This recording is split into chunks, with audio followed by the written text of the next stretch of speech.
Camarada, esqueci-me de tirar a máscara. Camarada secretário-geral, camarada presidente do partido, caros camaradas congressistas, caros camaradas militantes do Partido Socialista. O Partido Socialista nasceu para mudar o rumo de Portugal. Esse é o desígnio que está inscrito no seu ADN, desde que foi fundado, em 19 de abril de 1973, em Bad Münstereifel, na Alemanha, ainda na clandestinidade. A criação do PS foi premonitória de uma mudança de regime em Portugal, porque um ano depois eclode nas ruas a Revolução dos Cravos, a 25 de abril. O PS foi o pronúncio do Portugal democrático que estava prestes a chegar. Desde a sua gênese, que o Partido Socialista se afirmou como um partido aspiracional e transformacional. Quando há 48 anos, os fundadores do Partido Socialista se lançaram na luta pela democracia política, económica, social e cultural, sonharam com uma democracia plena, que infelizmente ainda está por realizar em muitas das suas dimensões. Camaradas, é preciso que o PS volte a ser o grande partido de militantes que já foi. O partido de militantes a quem a poetisa Sofia de Melbrenner dedicou um lindíssimo poema, que assim reza: porque não estás só, mas continuas, e os outros unem suas mãos às tuas, para que o mundo mais justo e livre nasça. Esta é a essência da alma socialista, que a nossa saudosa camarada Sofia de Melbrenner captou de forma tão sublime. Ser militante socialista é acreditar que o mundo se constrói com todos e para todos. Os militantes são um ativo fundamental para a afirmação do Partido Socialista na sociedade portuguesa. Devemos ter orgulho nos milhares de mulheres e homens que pelo país fora e nas comunidades portuguesas espalhadas pelo mundo militam no Partido Socialista. Em especial, os nossos autarcas, que através de uma política de proximidade nos seus municípios e nas suas freguesias contribuem para fazer chegar o desenvolvimento e o bem-estar às populações e cujo trabalho será agora julgado pelos portugueses nas eleições autárquicas de 26 de setembro. Força, mulheres e homens autarcas do Partido Socialista. Caros camaradas, a política de proximidade com a nossa base social de apoio constitui uma marca genética do Partido Socialista que é preciso resgatar. Precisamos de um novo modelo de governança partidário que envolva os militantes na ação cotidiana do partido. Queremos que os militantes do Partido Socialista acompanhem e fiscalizem a ação daqueles que, em nome do PS, assumem a responsabilidade de governar. Queremos que cada militante do Partido Socialista seja um provedor dos cidadãos, um ouvidor que leve as preocupações, as necessidades, os problemas das populações ao conhecimento do governo e exerça sobre o governo a pressão adequada para que tome as medidas certas e encontre as melhores soluções para a vida das pessoas. E as melhores soluções, caros camaradas, não são encontradas nem em circuito fechado, nem na clausura dos gabinetes, nem no silêncio dos claustros, nem no conforto dos palácios, nem na sede do antigo império, o Terreiro do Paço, mas nas ruas povoadas de gente anónima que clama por vós. Sim, que clama por vós, em duplo sentido. Que clama por vós para ser ouvida por vós, que tendes a responsabilidade de governar e que estáis a fazê-lo em nome do povo. Um povo alegre, mas sofrido. Um povo que muitas vezes sofre em silêncio, com um sorriso no rosto. Um povo estoico, que se habituou a privações e a dar mais do que aquilo que recebe. Um povo que em pouco mais de uma década teve de enfrentar duas crises dramáticas. Primeiro, uma crise financeira, que roubou aos portugueses rendimentos e direitos e, pior que tudo, lhes quis roubar a dignidade. O povo português sofreu a humilhação de ter um governo que respondia às ordens de uma troika de credores que impunha a partir de Bruxelas, de Frankfurt e de Washington a condução dos nossos destinos. Não, não nos esqueceremos e jamais podemos consentir que se repita tal ultraje. E por isso foi tão importante que o PCP e o Bloco de Esquerda, depois de se terem aliado ao PSD e ao CDS para derrubar um governo do PS, não o podemos esquecer, mas é importante que o PCP e o Bloco de Esquerda, que tenham, apesar de tardiamente, contribuído para apiar a direita do poder e viabilizado um governo do nosso camarada António Costa. Houve então a possibilidade de construir uma solução de convergência política em torno do mínimo denominador comum, a reposição de rendimentos e direitos.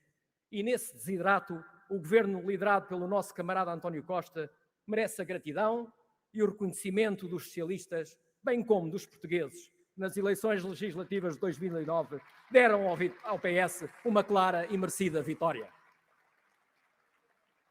Mas, camaradas, infelizmente a recuperação da nossa economia nestes últimos 6 anos de governo não foi tão longe quanto todos gostaríamos e o país necessitava.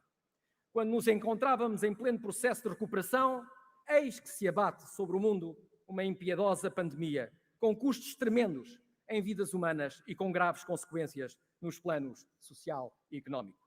E, infelizmente, camaradas, nós ainda não conseguimos derrotar a pandemia. Esse é um esforço que continua a ser feito todos os dias e que tem como grande alavanca o Serviço Nacional de Saúde. Sim, essa grande conquista do Portugal de Abril, que teve como principal obreiro o Partido Socialista. Um dos principais instrumentos do SNS para combater a pandemia tem sido o Plano Nacional de Vacinação. E nesta matéria o Governo está de parabéns, porque conseguiu montar uma operação de grande eficácia, superiormente dirigida pelo comandante Gouveia e Melo, que foi uma escolha muitíssimo acertada do Primeiro-Ministro. Infelizmente, camaradas, o sucesso do plano de vacinação não foi suficiente para impedir que Portugal pagasse um elevado preço em vidas humanas. Isto, apesar do extraordinário esforço e da insuperável dedicação dos profissionais de saúde, médicos, enfermeiros, auxiliares, epidemiologistas, a quem o país nunca agradecerá o suficiente. A célebre frase de Winston Churchill, nunca tantos deveram tanto a tão poucos, aplica-se-lhes com absoluto mérito. Apesar disso, muitos portugueses, mais de 17.600 portugueses, acabaram por perder a vida em consequência desta pandemia. Já no plano social e económico, os custos das duas crises que se abateram sobre nós em pouco mais de uma década, primeiro a crise financeira e depois a crise pandémica, deixaram marcas profundas que levarão anos a ultrapassar. É tempo, pois, de virar a página e abrir um novo capítulo. O país precisa de uma visão estratégica que mobilize os portugueses e lhes ofereça um horizonte de esperança e de futuro.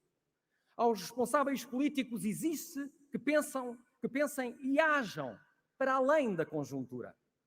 Existe uma governação orientada para um horizonte temporal que vá muito para além do calendário eleitoral. Precisamos de políticos que governem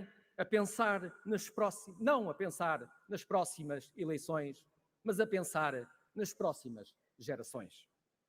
Quando estamos prestes a completar 50 anos do regime fundado a 25 de abril de 1974, precisamos de projetar o país para as próximas gerações e construir um modelo, uma visão de desenvolvimento para os próximos 50 anos, que reinvente Portugal, que diminua distâncias para as primeiras economias europeias, que nos afirme internacionalmente como uma referência, que promova políticas ativas de emprego qualificado, fundamentais para combater a pobreza e a exclusão social que persistem como uma chaga no nosso país, e que acelere o nosso crescimento e a nossa competitividade, contrariando a anunciada inevitabilidade de sermos ultrapassados por todos os países do leste europeu, que aderiram à União Europeia quase 20 anos depois de nós e que receberam muito menos fundos estruturais do que nós.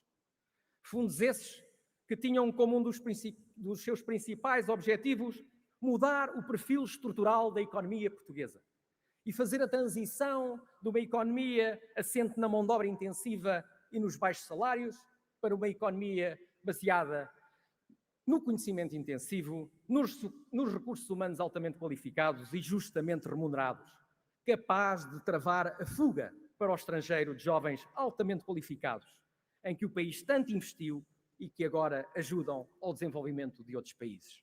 Ora, isto é exatamente o contrário de uma estratégia de criação de valor. É uma política de destruição de valor. Camaradas, com a instauração do regime democrático, abre-se verdadeiramente, a 25 de abril de 1974, uma nova era na história de Portugal. E não foi só porque caiu a ditadura, foi porque caiu o obsoleto império, ou o que ainda restava dele. E, portanto, esboroou-se toda uma visão e uma estratégia colonial com mais de 5 séculos.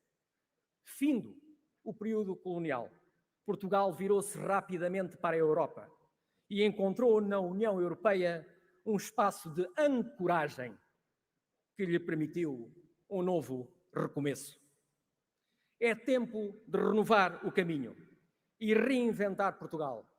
Impõe-se a construção de um projeto político progressista e reformista, galvanizador do campo do socialismo democrático, que responda aos problemas das pessoas e seja capaz de responder às exigências históricas do nosso tempo, porque em política não há espaços vazios e muito menos estáticos.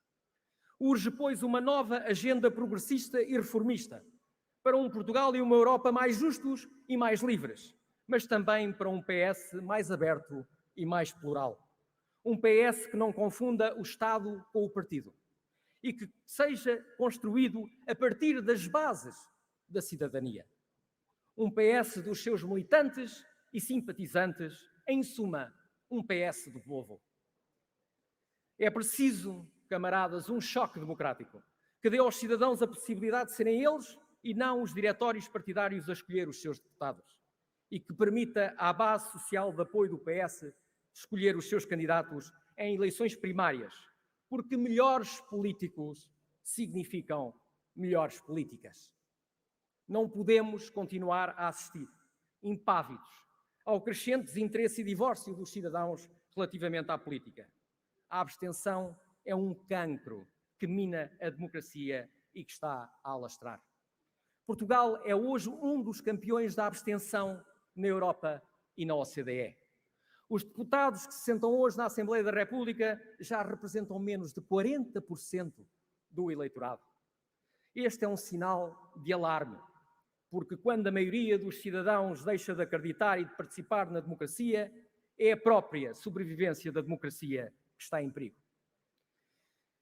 Precisamos, por isso, camaradas, de uma reforma profunda do sistema político, cumprindo o que está na Constituição e introduzindo o voto nominal, concedendo aos cidadãos o direito fundamental de eleger diretamente os seus representantes, ao invés de estarem condenados a passar um cheque em branco aos partidos. Dos 27 países da União Europeia, 24 têm voto nominal. E os únicos países que não têm voto nominal e têm listas fechadas e bloqueadas são os países da periferia da Europa: Portugal, Espanha e Bulgária. É, pois, tempo de mudar de rumo. Precisamos de uma democracia com maior qualidade, com novas práticas e novos protagonistas, que seja capaz de garantir níveis mais elevados de participação, de legitimação, de transparência, de combate à corrupção e às derivas populistas. Precisamos de dar um salto quantitativo e qualitativo na nossa economia. Temos de deixar de ser uma economia assente na produção de baixo custo e estimular a criação de uma economia de maior complexidade, assente no ID, na inovação e com alta incorporação tecnológica, que seja capaz de absorver o nível de qualificações que o país gera e evitar a fuga dos nossos jovens mais qualificados. O Plano de Recuperação e Resiliência constitui uma oportunidade para a transformação do nosso paradigma de desenvolvimento. que não pode ser desperdiçada. Já falhámos vezes demais. Os fundos europeus terão de ser desta vez aproveitados em todo o seu potencial. Peço ao camarada que termine, por favor. Vou já terminar, Presidente. E para isso devem obedecer a um desígnio nacional de médio e longo prazo. Saibamos quebrar o ciclo interminável de crises, com visão estratégica, construindo um modelo de desenvolvimento de alto valor acrescentado. Não, nós não estamos condenados a ser um país low cost. Caros camaradas, sendo importante que o Partido Socialista lute para ser governo, porque isso representa a possibilidade de conduzir políticas que cumpram o nosso ideal de levar a prosperidade e o bem-estar a todos, também é verdade que a missão do PS vai muito para além do governo. A ambição de ocupar o governo do país é, sem dúvida, uma importante dimensão da ação política do PS, mas não é a única. O PS deve cumprir a sua missão histórica de grande agente transformador, em várias dimensões. Peço ao camarada para terminar a sua intervenção, já excedeu em muito aquilo que estava articulado. Vou terminar rapidamente, Sr. Presidente. Rapidamente. Designadamente através da ação dos socialistas nos movimentos sociais, nas organizações comunitárias, no movimento sindical e, claro, no poder local. Porque o mais importante para um socialista é aportar valor social e contribuir para a construção de uma sociedade mais justa e socialmente avançada, onde todos os homens e mulheres nascem e vivem livres e iguais. Muito obrigado, camarada. Como disse Mário Soares... Eu agradeço que termine a sua intervenção. Vou só acabar agora com uma frase Eu agradeço que termine fundador. porque afirmou o seu compromisso de honra com a mesa de respeitar aquilo que foi acordado para o tempo deste ponto de ordem de trabalhos. De modo que as pessoas devem honrar os seus compromissos. Portanto, agradeço que termine a sua intervenção. Eu honrarei. Só gostaria de invocar, para terminar, uma frase do nosso camarada fundador do PS, Mário Soares, que disse: para nós, o socialismo é libertar-nos este nosso povo da angústia do dia da manhã. Viva o Partido Socialista, viva Portugal!